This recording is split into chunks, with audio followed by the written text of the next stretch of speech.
is money? No. Even if it had been money for 6,000 years, somebody reversed that and eliminated that economic law. Well, it's an asset. The biggest misconception about gold is that it's a speculative element. The biggest misconception is that gold is the cause of financial panics and was the cause of the Great Depression, and it's simply not true. People always compare gold to stocks. That's just nonsense. Well, the majority of people don't have any understanding about gold at all. The biggest misconception about gold is that it's no longer money. The idea that a bureaucrat, a president, could say in 1971 that gold's not money and therefore it isn't. After 4,000 years, that the bureaucrats control money is an absurdity to anyone who studied history and understands economics.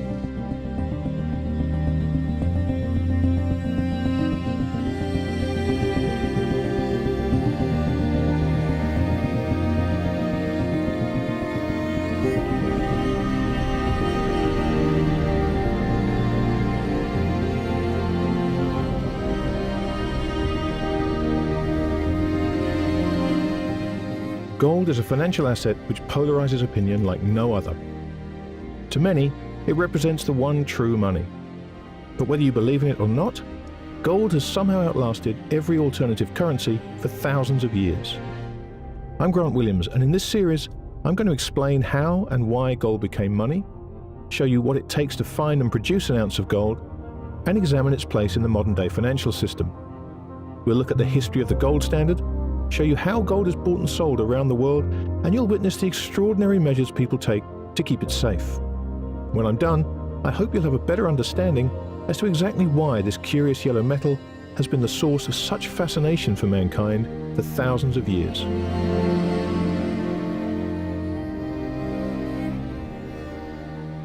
Gold's place as money has run deep within the fabric of society since it was first discovered thousands of years ago. But how and why did this curious yellow metal find itself at the center of the financial universe? Gold has been money for 4,000 years, and one of the most fascinating things about that is that nobody knew why gold is money until about 100 years ago. Everyone just did it. The market, it was an emergent property of the market, but no one decided, let's use gold. Well, the kings of Judea did not sit down and say, let's use gold. It came out of the market. The history of the world is the story of gold. So said Canadian billionaire Eric Sprott. Unique in its endurance and rarity, gold has been valuable throughout the history of mankind. When molten iron formed the Earth's core, it pulled most of the gold on the planet down with it. The gold in the Earth's core could make a 13-inch coating across the entire planet's surface, but of course it could never be recovered. For the earliest civilizations, gold was a store of value, a medium of exchange, as well as a thing of beauty. For the Egyptians, gold represented the sun, their gods, their rulers, and eternal life. The Incas described gold as the tears of the sun, and the Greek author Homer, in the Iliad and the Odyssey, saw gold as wealth for humans and the glory of the immortals. The first use of precious metals as money took place around 700 BC, with coins struck by the merchants of Lydia, which were actually formed from a naturally occurring mixture of gold and silver known as electrum. Gold's unique properties enabled the Templars to create the first banks in 13th century Europe, as people were able to store their gold in one bank and borrow against it elsewhere as they traveled across the continent. Gold's role as money and the universal acceptance of its value enabled mankind to build a vibrant economy that transcended both borders and cultures. It allowed new worlds to be discovered and settled, and enabled trade to spread across the globe. But today, we find ourselves in the first period of human history in which no country on Earth has a currency backed by gold. So why does gold retain its importance in the modern-day financial system if it's no longer money? I would argue to begin with that gold is still money. It's one of many forms of money. It is a medium of exchange and a store of value, unlike other forms of money, including fiat currencies and cryptocurrencies. And in that context, the gold market trades billions of dollars a day. So to describe it as something other than money is a bit of a mistake. There was a point in time in certain societies when the only money was gold. We're past that point in time. Gold is a competing currency. It is in fact payment rather than a promise to pay. Most money is a promise to pay rather than being payment in and of itself. Gold is extremely important because throughout history, gold is the only money that has survived. Throughout centuries, and even you take 2,000 years back, governments have always destroyed the value of fiat money or paper money or silver money at the time of the Romans, to the extent that it has become worthless. Gold is important today because it's a store of value, and at the moment, we have a real dearth of reliable stores of value. I mean, if you can think of what gold represents that financial assets don't represent, for example, it's scarce, it's independent. It's not anybody's obligation. It's not anybody's liability. It's not drawn on anybody. It doesn't require anybody's imprimatur to say whether it's good, bad, or indifferent, or to refuse to pay it. It is what it is, and it's in your hand. So in a world where financialization and securitization has essentially converted a lot of things, even real estate, into securities, which are merely obligations, claims, which are intermediated through multiple layers of financial institutions, but there are times when they cannot be formed. The one thing that we have with gold is that it can't be replicated, by turning on a printing press or really adding a couple of zeros to a bank ledger. You can't print more of it, which makes it a better money. If it's not money, why does the U.S. have 8,000 tons? Why does the IMF have 3,000 tons? Why has Russia tripled its gold reserves in the last 10 years? Why is China buying every piece of gold that's not nailed down and at the largest mining production in the world and zero exports? So the reasons why gold remains money are essentially the same as they've been for centuries. And while to many people's confusion, a lot of those reasons are based on faith, the idea of faith in a timeless physical asset which has proven its worth since the dawn of civilization is perhaps less confounding than the faith shown in the central bank governors of the modern day monetary system, who can conjure trillions of fiat currency units out of thin air at will. But what was it about gold and silver which led to those two elements becoming money? Well, to answer that question, all we need is a periodic table and a big red marker pen. First of all, we can remove all the gases. Obviously, we can't use things like hydrogen or argon as money. Next, we can remove elements such as calcium and sodium, which dissolve in water, and also anything that reacts with air, whether it corrodes or bursts into flames, neither of which is a suitable thing to keep in your pocket. This removes 56 elements. Then, of course, we need to eliminate anything radioactive because, well, quite simply, you don't want your money to kill you. And perhaps surprisingly, this disqualifies 45 elements. Now, if you've been keeping up, that leaves us with just 5 so-called precious metals: gold, silver, rhodium, platinum, and palladium. Neither rhodium nor palladium were discovered until the 18th century, so that rules them out as early money. And the problem with platinum is its melting point of around 3,000 degrees Celsius, which was far out of reach of mankind's earliest furnaces. All that leaves us is gold and silver, and it was these two precious metals which mankind adopted as both stores of value and mediums of exchange. Despite the fact that gold is no longer used as currency, its characteristics as a store of value remain untarnished. However, if you want to store a valuable asset, you have to do so in a way that protects it. To most people, storing gold is thought to be a cumbersome and expensive process, but the reality is somewhat different.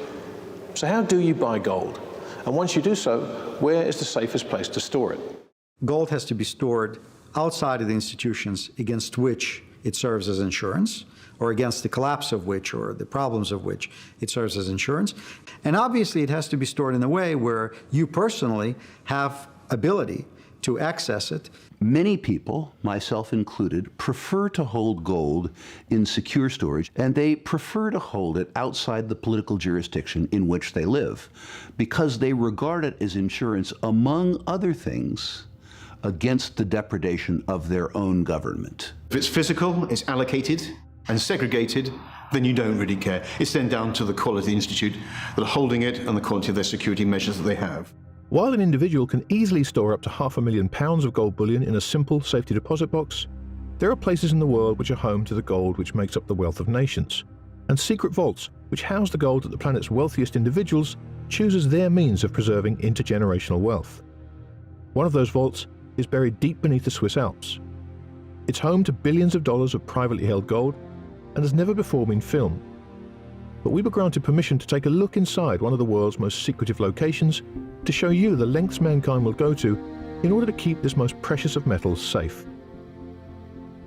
So we're here today in the biggest private gold vault in the world. And here, gold is stored for wealthy families, for institutions, for private banks, and even for some central banks.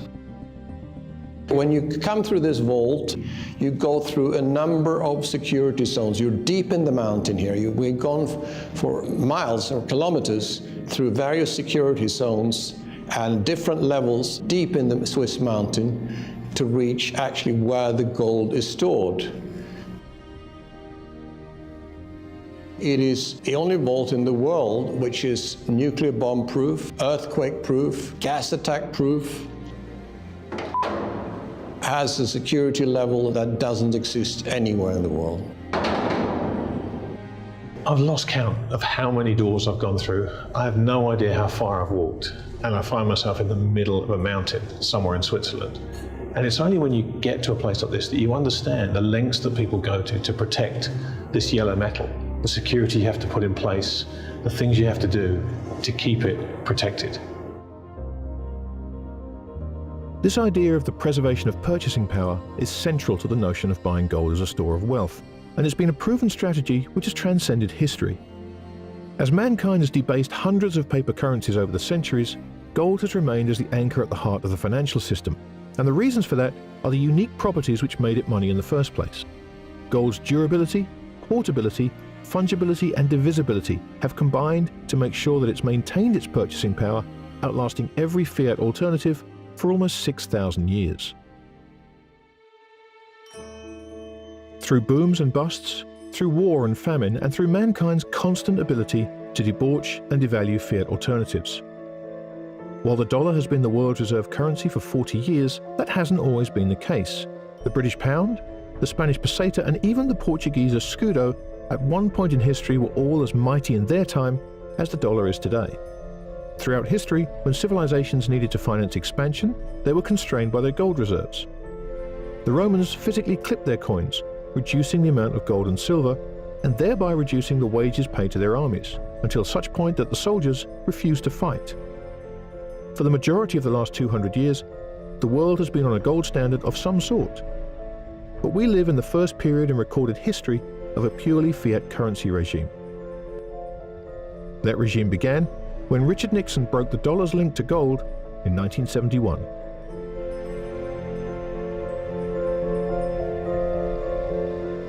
Today, the absence of any link to gold has allowed governments to increase debt to completely unsustainable levels. When society can no longer service this ever-expanding debt mountain, a return to a gold standard of some sort is almost inevitable. We've all lived in a purely fiat monetary system since Richard Nixon's supposedly temporary suspension of the dollar's convertibility into gold, and because of that, the idea of a return to a gold standard of some sort is seen as both unthinkable and unworkable. The gold standard has been blamed for the Great Depression, and many prominent politicians and economists have claimed that a gold standard would be impossible in today's world. The question is why? What was the gold standard? And why does the very idea of its reinstatement stir up such passion in the hallowed halls of governments and central banks? We had no central bank from 1836 to 1913. That was one of the greatest periods of prosperity in world history. Forget American history. I mean, invention, the telephone, the reaper, the airplane, radio, phonograph, massive increase, electricity, massive increases in productivity, great industrial successes, Andrew Carnegie. So America grew like crazy with no central bank. First of all, it's voluntary. You as a nation could choose to be on it or not. A lot of countries found it in their interest to do so. And all you had to do was say, okay, we print money, we have this paper money, but it's redeemable for gold at a fixed rate. And you sort of declared that, and that was your policy, and you stayed with it. Now, if a whole bunch of currencies are convertible to gold at a fixed rate, then through a simple transitive law, they're convertible into each other at a fixed rate. And that was how the world worked, again, with no guidance from bureaucrats. And if you ran a trade deficit, you had to pay for that in gold. Well, what happened when you had to pay for that in gold? Well, you were decreasing your money supply. That was deflationary. Prices went down. Wages might have gone down for that matter. But that made you more competitive, and then you would come back to a trade surplus because all of a sudden you were the cheap provider. Likewise, if you were running a trade surplus and you were getting all this gold, what happened? Your money supply increased. That was inflationary. Your prices went up. You were less competitive. So this was a self-equilibrating system. The gold standard was a method that tied the political classes and the voter to reality with regards to the construction of an economy untied to arithmetic. We've had a number of occasions when a gold standard basically broke down, but it was never because of the system, never because of the gold. It's always been because of politicians breaking the gold standard. The gold standard didn't work because it didn't allow the spenders to plunder the savers. The politicians were, of course, instrumental in that. It wouldn't work today because the political class doesn't want any part of a system that constrains their power. There was an article, an editorial in the New York Times actually that they pointed in the 50s. It pointed out that it didn't fail. It was killed. It was killed by the Allied powers because they wanted to fight war. Before World War I broke out, the consensus was, the general consensus was that the war couldn't last more than a few months because there certainly wasn't enough money for the governments to fight the war. And of course, that view didn't understand the first thing the governments would do was cancel the right of redemption and print the money to fight the war. There were 5 people kind of in the room at Camp David that weekend. It was August 15th, 1971. Richard Nixon went up to Camp David with his economic team. It was Paul Volcker, who was Deputy Secretary of the Treasury at the time, Arthur Burns, who was Chairman of the Fed, John Connally, who was Secretary of the Treasury, President Nixon, and there was a 5th man, and for many years I never knew who the 5th man was. I couldn't figure it out. It turned out to be a friend of mine. Kenneth Dam was the Dean Emeritus of the University of Chicago Law School. I spoke to Volcker and I spoke to Ken Dam. So I spoke to 2 of the 5 people who were there most involved with the decision, and they all told me the same thing, which is they really thought it was temporary. So a monetary system which had endured for thousands of years was terminated by the stroke of a president's pen. But what changed when Nixon shut the gold window, removing the dollar's anchor? And how has that affected the way we think of money today? The world changed tremendously after Nixon closed the gold window. Up until that point, effectively, in the immediate aftermath of World War II, you had the Bretton Woods system where the dollar was valued at $35, was tied to gold at $35 an ounce, and the rest of the world's currencies were tied to the dollar. And so what you had was a system where the dollar was effectively as good as gold. They shut the gold window and they thought, well, let's get ready to reopen it tomorrow. And see, just in case everyone sort of, there's a run on the dollar, or the people lose confidence in the monetary system. Let's get ready to reopen the window pretty much immediately. So really, he was sending up a balloon. Let's try this policy because we've really run out of money, and the other option is to actually run a much tighter fiscal system. So it wasn't the actual fact of closing the window that changed anything. It was the fact that everybody else accepted it. Right?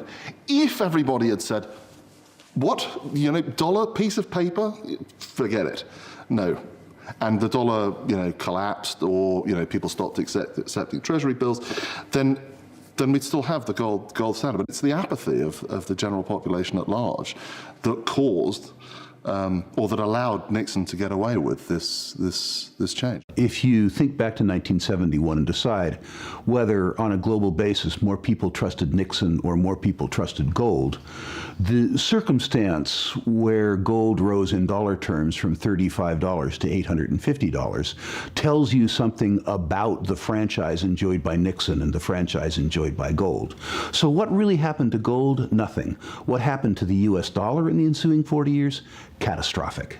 The entire financialization of the system came about because of this soft default on US Treasuries that happened in 1971. Of course, it's a soft default because it was a temporary suspension of the convertibility of the dollar, and i.e. they still owe that gold. So in common parlance, when Nixon abandoned the gold standard, as it's called, in August of 1971, the idea is that gold stopped being money because the dollar wasn't tied to it. And there were people who thought gold would collapse without the monetary demand, gold would go away. It's absolutely crazy because, of course, it was the dollar's connection to gold that stabilized the dollar, not the other way around. So far in our journey, we've seen how and why gold became money. And over many centuries, gold has proven itself a far superior store of value than any fiat currency. But there's another story that needs telling. The story of mankind's relentless quest to find gold and extract it from increasingly difficult places, and then to turn it into the jewelry, bars and coins with which we're all familiar. Milton Friedman said, and Warren Buffett likes to quote this, that mining gold is insane. You dig up the gold in one part of the world, you transport it and bury it somewhere else in a different hole, and any Martian in Washington's be scratching his head. Of course, it's a little odd to say that an activity in which man has been engaged without interruption for 4,000 to 10,000 years is insane. It seems a little far-fetched. People do insane things for short periods of time, but not usually for 10,000 years. Gold is among the rarest of all the elements. It weighs 19 times more than water, and it's twice as heavy as lead, but it makes up only 3 parts per billion of the Earth's crust. That's the size of the challenge to find this most precious of metals. Since the dawn of civilization, mankind has been forced into ever more extraordinary lengths to extract gold from the Earth's crust. So let's take a look at the evolution of how gold has been mined over the last 1,000 years. The earliest gold was found in riverbeds as miners diverted streams to reveal the gold beneath.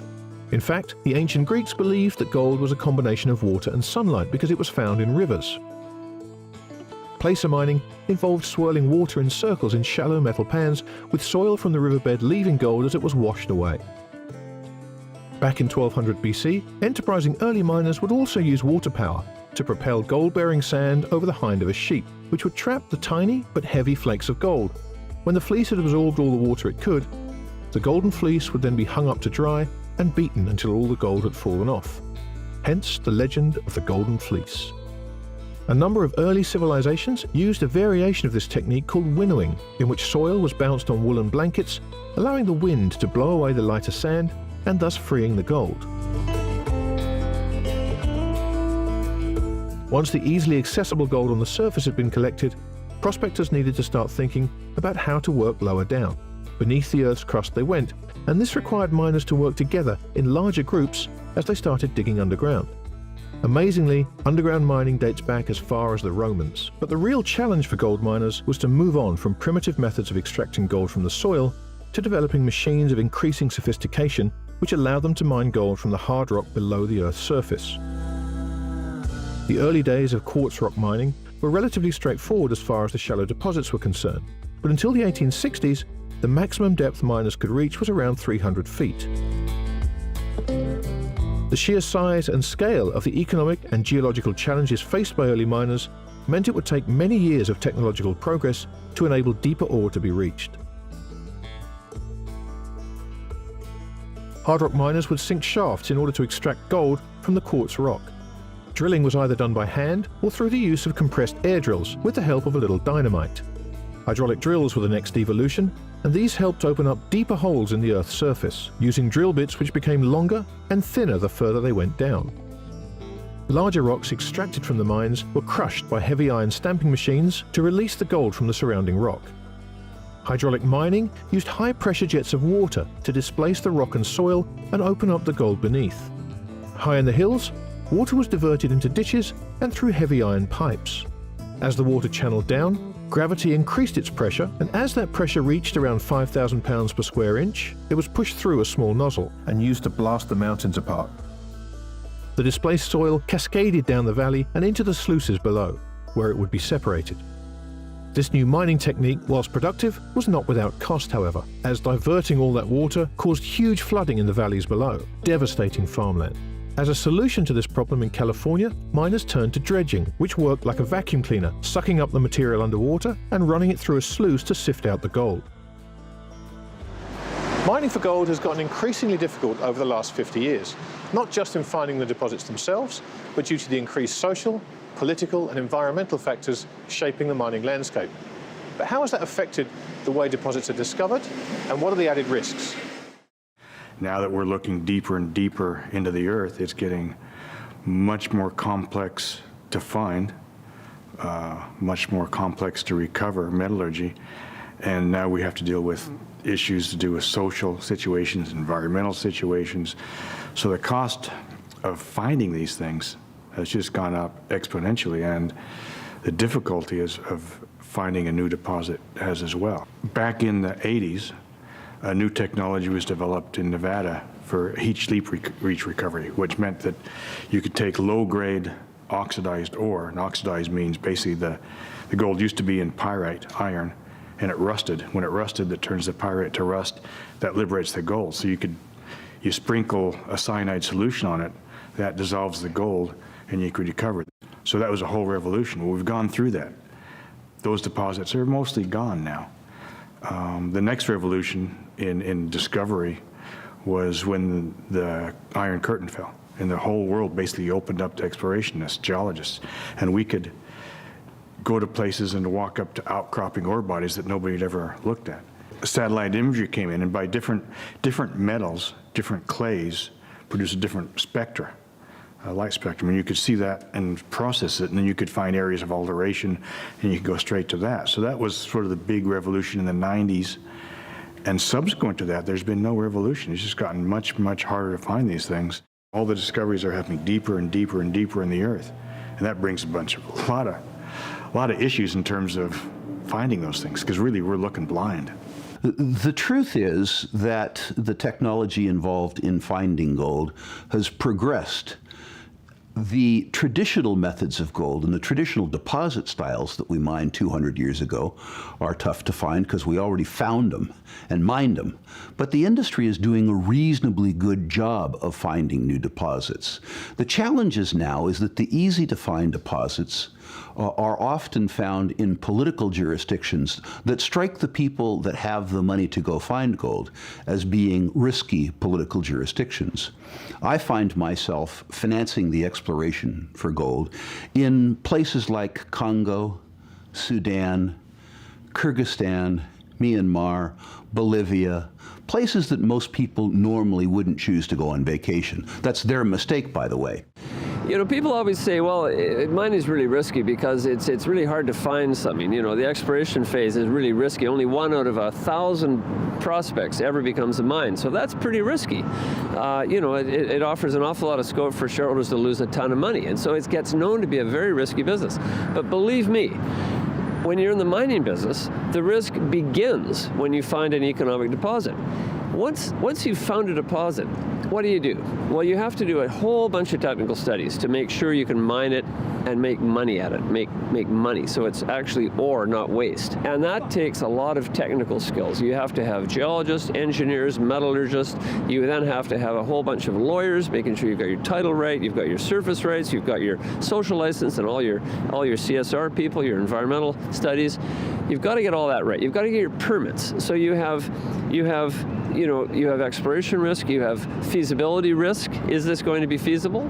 You have price risk. I mean, the gold price can swing, or the silver price can swing, 50% in a single year. I've seen it happen. I've seen it go, the gold price will go from 300 to 450 in a year. The silver price goes from $5 to $10 in a year. You can have the most genius level metallurgist in your company, and they can still get it wrong. You can use a new method, and it doesn't work on that particular ore. And finally, you can get in the ground. You can finally start digging it up. And guess what? All of your economic studies are based on drill holes. And the drill holes might be, a couple hundred feet apart, or they might be 30 feet apart. And then you have social risk. You've got to have your social license. Right now in the world, there's all sorts of places that do not want mining for whatever reason. They don't want mining for indigenous reasons, having to do with the social nature of the tribal peoples in areas that have never had mining. They just simply don't want mining there. It happens in Canada, it happens in Brazil, it happens in Africa, all over the world. Mines are where you find them. They're in great places and they're in terrible places, and you just have to take them where they are. It's a highly risky business. The first thing I do when I go to a new project is, you pick up the rock, But what you really do is look around and say, okay, where am I? What's the infrastructure? What's it going to take to get in here to build this thing? Is there a road? Is there power? Is there water? Is there a church sitting on top of the deposit? And these things cost hundreds of millions to billions of dollars. And on top of that, you're dealing with, okay, what's the political situation here? You know, we've seen just this year, Guatemala, Tanzania, the Philippines, and Indonesia throw taxes or pull mines or whatever on projects that were built or being built or operating. So that's a risk factor you've got to throw into it. And then you're predicting, as you know, your company, you're predicting what's the gold or copper price going to be 10 years from now when this thing's operating. The risks involved in finding and building a gold mine are just the beginning. The risks of investing in junior mining companies are every bit as fraught for investors as those faced by the men and women trawling the Earth's crust in search of deposits. Mining companies need to make predictions about the costs of their mines, as well as the future value of the metal they'll eventually be able to pull from the ground. But investors not only have to evaluate these variables, but also make a calculated prediction about the ability of the company's management to successfully navigate the treacherous path from discovery to production. The chances of success are frighteningly low, and new deposits are proving increasingly difficult to find. When you're investing in junior exploration companies, my job is to find the fatal flaw as soon as possible. Newmont did a study a number of years back where they estimated that 1 in 1,000 prospects turn into a mine of some sort, and 1 in 10,000 turn into a tier 1 deposit. Now those odds sound really bad, and it's not that bad because it's easy to screen out the crap. But it's still really long odds. I mean, looking at gold, we, as an industry, produce about 90 million ounces a year. We haven't found 90 million ounces since 2006. Right now, we're averaging about 20 million ounces a year. So there's a real deficit. Because you look at their production profile and 2, 3, 4, 5 years out, it drops off. But you got to consider, it takes for a large deposit to be drilled out, studied, and built 10 to 20 years. So anything we find today, we've got to think 10 years down the road, more or less, it'll be in production. There's unpriced optionality there because there's going to be an M&A wave at some point. There has to be, because the largest companies have been depleting reserves hand over fist, and will have to come to the market to buy some of the sorts of names that we buy. You always buy a fund or an index. Do not buy an individual stock, because the risk-reward skew is completely wrong. There's no logic in doing that. You must buy, you must limit your downside risk by having an index, which will also maintain 75–80% of your upside potential. So that's the first point. The second is to understand what is it that moves them.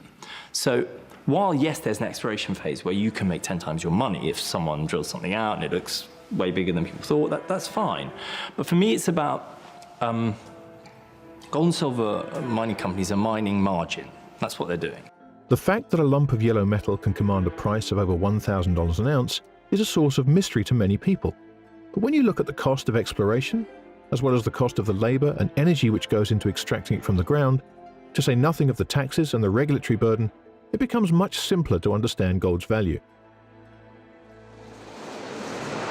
But there is a point at which every deposit in the world becomes uneconomical to mine.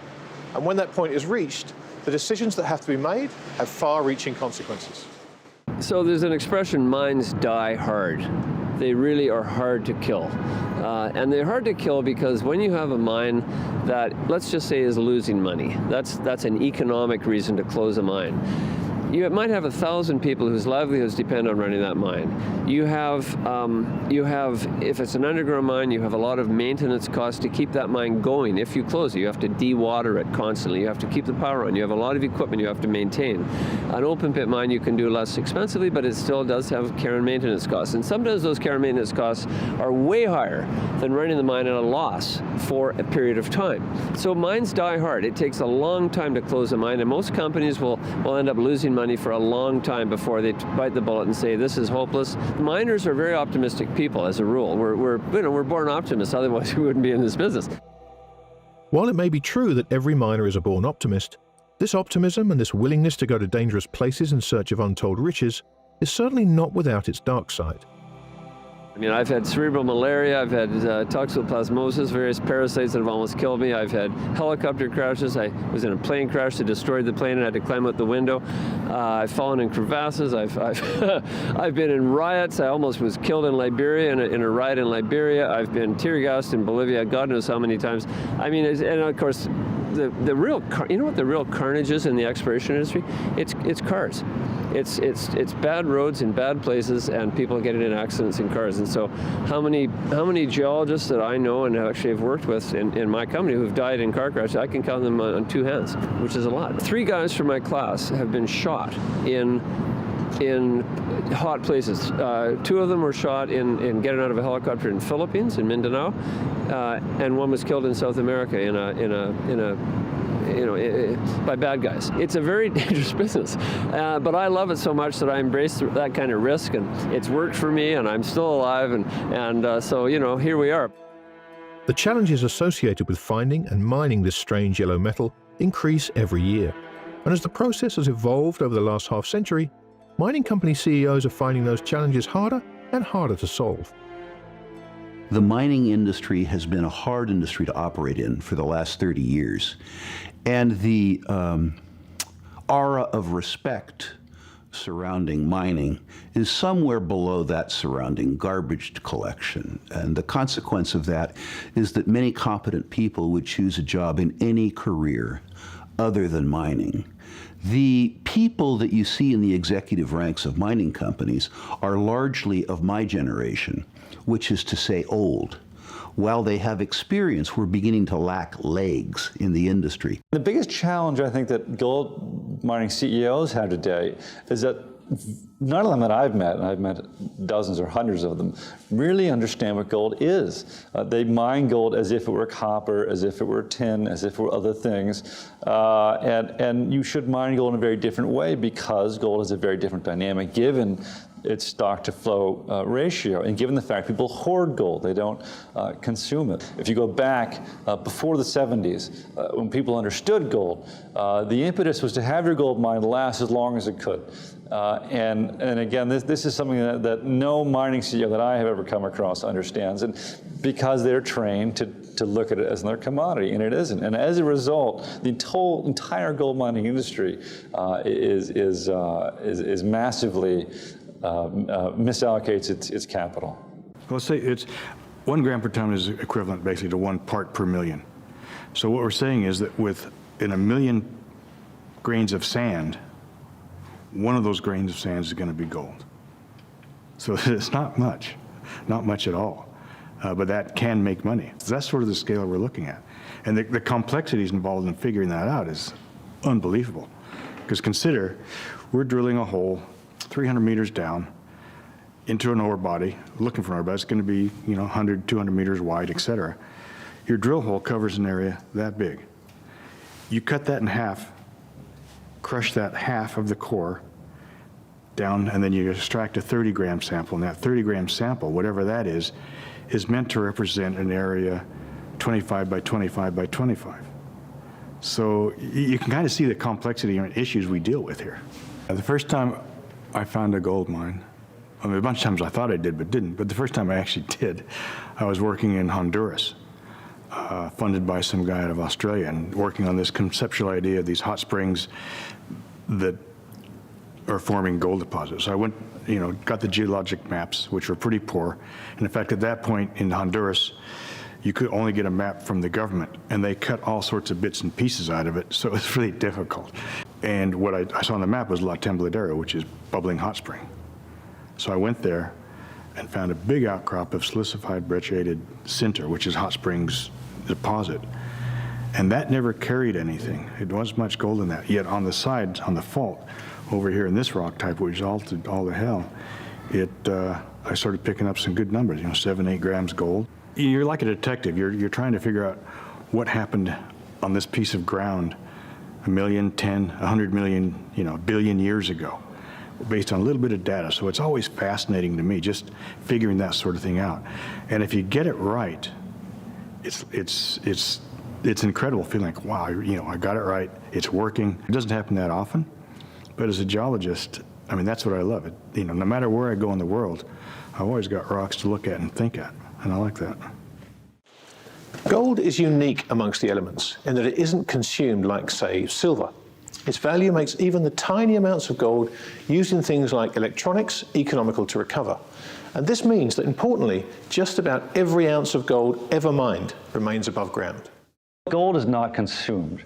All the gold ever mined in human history still exists above ground somewhere, maybe buried in a pyramid perhaps, but available at the right price. It comes back into the market. And what that means is that what gold mining does is it adds gold to an enormous gold above ground supply of the metal already. And so when we think about gold mining, it's very unlike oil production or copper mining or iron ore mining, because those commodities are consumed very shortly after they're mined, whereas gold is not. Now, gold production has actually increased significantly over the past 150 years with the advent of new technologies and new deposits that are found. But interestingly, if you look at the percentage increase to the above ground supply, it's been fairly stable at between 1% and 3%. At the moment, the best guess is probably that there are 187,000 tons of gold. So this is all the gold that ever was mined. This is the stock, but you could also call it the inventory. And then there's the flow. The flow is at the moment, I think in 2016, mine production was 3,200 tons. So 187,000 tons of stock, 3,200 tons of flow. If you divide that, you arrive at 58.8, I think.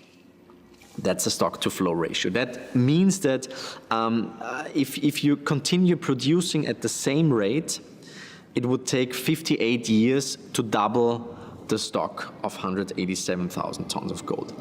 But that also means that the annual inflation of gold is 1.7%, which is pretty low. And I think it's interesting that population growth is also roughly 1.7%. Now, I think when it comes to money, trust and stability is crucial. If you compare it to fiat money inflation, since 1971, on average, the monetary base grew at 9% per year. Since 1913, it grew by 8% per year. So much, much more. If there would be a major supply disruption in the copper space, or especially in the oil space, I mean, if they close down the Straits of Hormuz or whatever, oil supply would last for a couple of months and would have a huge impact on on oil prices.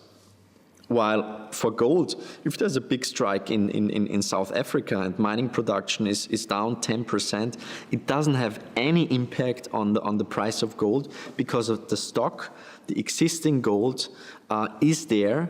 People trade with that existing gold, and at some price, every holder of gold will become a seller, and that's the beauty of it. And that is also, from my point of view, the reason why gold is that liquid.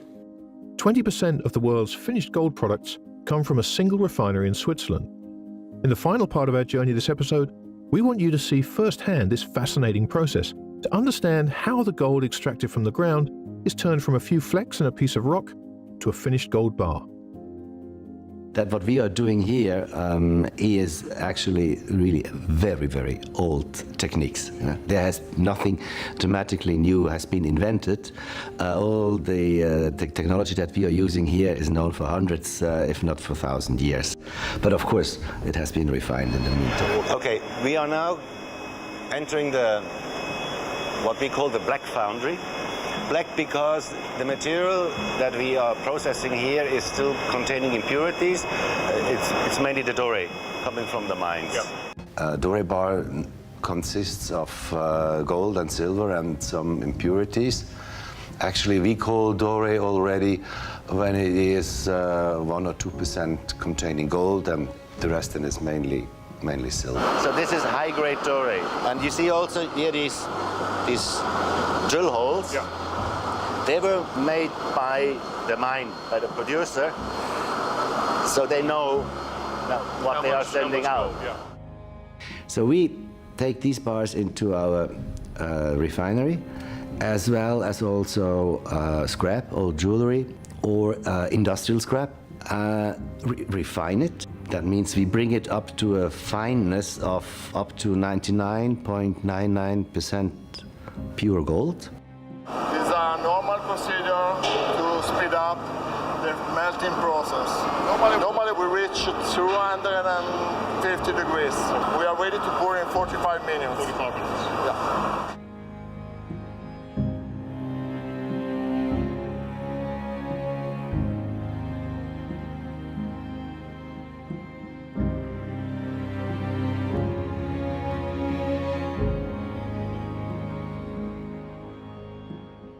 We take our samples always out of the liquid gold. Because now only then you are sure that you have a representative sample. Now we take drillings here from this sample because this is representative for the whole melt. Yeah. And these samples then they go to our laboratory, to the laboratory of the customer, and one is kept aside in case of disputes. Yeah. So this is the electrolytical refinery. Those are anodes we have just made before. After that, we take these anodes inside each electrolytical plant. Inside the electrolytical plant, we have acid, current, and so we dissolve everything. Yeah. But with a particular setting of current and voltage, we can guarantee that only pure gold will be attached to the cathode. Yeah, exactly. This is the result of the electrolytical process for 9 gold. So this is pure gold? Pure gold. When it is coming back from the refinery, the first step is we have to prepare the final bars. We have 2 melting pots. We are heating up in one pot, and the other pot is pouring. And then it solidifies in this cube. We cut it now into pieces like this. And this is a little bit less than 1 kilo.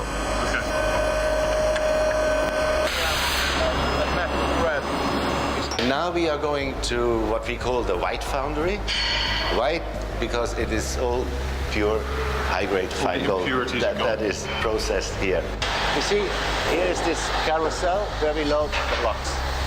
Now a robot is taking one of the blocks and is adding a little piece on it. Our man can take the block with a little bit less than a kilo, some wire, melts it down. Again here, you have the flame when it solidifies, so oxygen is burned away. He cools it down, puts it into water, and that is the final shiny bar. On the other side, I can show you the 100-gram bars. 100-gram bars are produced fully by robots. And you remember, we had these blocks for the kilo bars. Yeah. This is now for 100-gram bars. So it's a little bit less than 100 gram. The robot is taking this block, putting it on a scale, adding some wire, but then you see there in the back, this furnace is a tunnel. I see. Okay. So it is put on a conveyor belt, the block with a little bit of wire, and the conveyor belt is moving it through this tunnel, and when it comes out, it is a molten bar. Right. So we're talking about thousands of pieces per day. 1,000 a day. Yeah. So this here is the last step in production of a bar. This is quality control. That means we are checking here by hand the weight of each bar. Right. If you want to do it precise, there is no other way. She takes every bar, puts it on the scale, and is checking the weight. At the end, this lady is the most important part because she is checking the bar. She's the last person who has it in her hands before it goes to the customer. You have two big issues. in our business in refining. One is precision. You have to be precise. And the other thing is you have to be fast. Because the value of gold, a kilo, roughly $40,000, does not permit us to have this metal just laying around. So the whole production has to be meticulously planned. So every step must be defined to the last, I would say, almost minute. Workers have to work hand in hand to make sure that the metal that comes in is as quickly through the process as possible.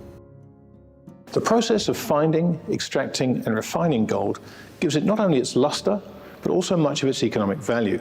Today, with fiat currencies all around the world completely unhinged from any kind of a monetary anchor, gold's value has arguably never been higher. There's some magic about gold, and to some degree silver. There's some magic. It's the heft, it's the feel, it's the warmth, it's the color. It's just a beautiful thing, and it always has been beautiful. When clearly it's the absolute core of the last, well, not just several hundred years of history, but probably thousands. This genuinely changes people's lives. There's more about gold than it's just like a shiny thing. Gold is really special. So now we have a better understanding as to why gold is money, and why, no matter what alternatives mankind dreams up over the centuries, we always return to this curious yellow metal. We've taken you underground to witness firsthand the enormous challenges that confront those who scour the globe looking for new deposits. And we've traced gold's path from a mere twinkle in a geologist's eye to the gold bars and coins that we know and recognize. As gold gets more difficult to find and more expensive to produce, the challenges facing those who spend their lives in search of this most precious of metals are constantly increasing. Since it was first discovered, gold has held a special place in the hearts and minds of man.